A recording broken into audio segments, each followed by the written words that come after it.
Hey guys, my name is Savannah Locke. I am a PhD student under Dr. Dove at UGA, and today I'm going to talk to you about one of my favorite bacterias in ruminants.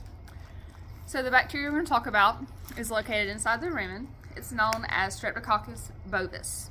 Now, some people refer to it as S. bovis or Strep bovis. Same thing. Now what this organism is going to do, it is a gram-positive bacteria, and it is going to be in charge of kind of helping degrade carbohydrates into the rumen. Now, our guys here, you can zoom in on Crackle and Snap.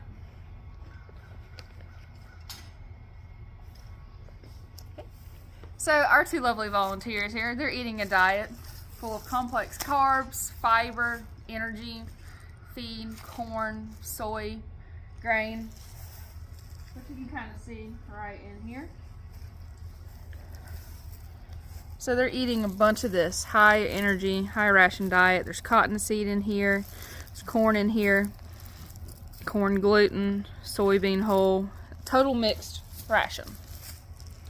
Now once they consume that feed source, what's going to happen is, for instance, Crackle here, he's going to eat.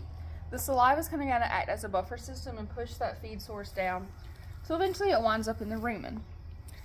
Now, this microbiome, if you will, or it's located inside the rumen. It's basically in charge of keeping the microbes healthy and happy and creating an environment for them to thrive in. pH is going to be around 6, 6.5. That's pretty much where microbes are their happiest.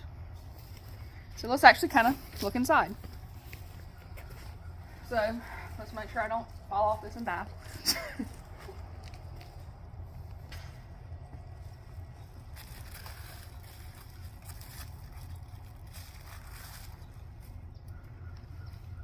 So we're just going to give this a slight push. Take our cannula off.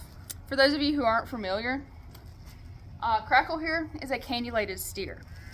Basically what that means is this cannula, let it soak for a second, is going to kind of act as a porthole into the rumen, allowing us access. We use this as far as science goes to kind of determine what are they eating, how is food being digested, how is it being fermented, and what's inside. So you can reach in here. You can pull out and you can see the pathway of digestion. So that feed over there that Snap's actually eating winds up right here in this room where it's being broken down. For instance, that corn, that grain, that energy feed, Strep bovis is actually causing it to break down. Now, you don't want too much grain. You have to have a source of fiber. Too much grain could end up with too much Strep bovis. In turn, that's kind of going to act, well, it could lead to bloat.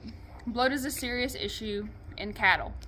It can lead to acidosis and death. So you want to avoid feeding too much grain. You have to have a sort of balance of fiber as well. These guys got to have their grass and hay. So yeah, so in turn you can kind of squeeze it and we can collect this juice, or rumen fluid if you will. So also inside this rumen, a lot of gas is being produced, such as carbon dioxide, hydrogen is being produced, and methanogens are at work creating methane, which is going to be eventually excreted. So, you can see our Strep bovis is very highly important as far as fructose production goes, as far as breaking down those carbohydrates. It's very much needed in this rumen. So now that Crackle here has been an excellent volunteer, we are going to put his cannula cap back on so that way he can have his breakfast.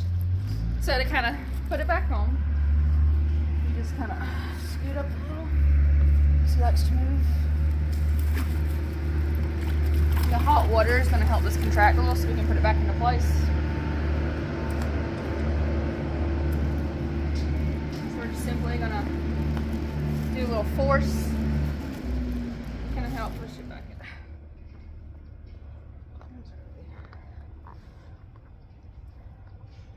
Remember, just like snap it in.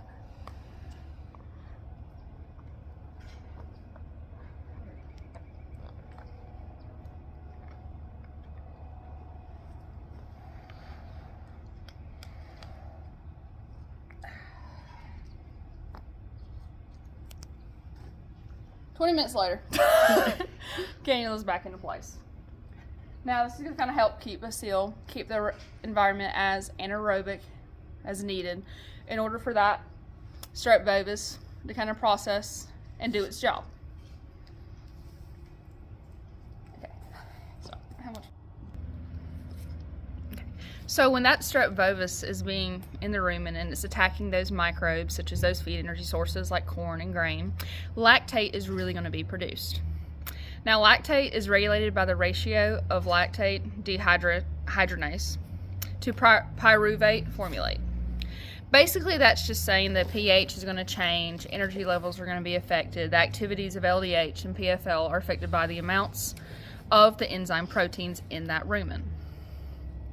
Now, things such as fructose, bisulfate, triose phosphates, those are going to really be activated inside of this rumen, which makes strep bovis really important as far as ATP production goes. Okay, so again, Streptococcus bovis produces a lot of lactate. Now, lactate is really important as far as it's regulated by the activity of the lactate dehydrogenase to pyruvate and formulate. Basically, that's kind of like an energy response as far as the ratio of lactate dehydrogenase is concerned. Now, the concentration of those two are going to have really important factors. They're going to end up producing like fructose, bisulfate, triose phosphates. Now, the synthesis of these are going to be really important. It's going to help regulate energy. Now, a high capacity to regulate lactate production in response to low pH is going to make sure the Streptococcus bovis grow at low pH as one of the most acid-tolerant bacteria among the prevailing ruminant goes.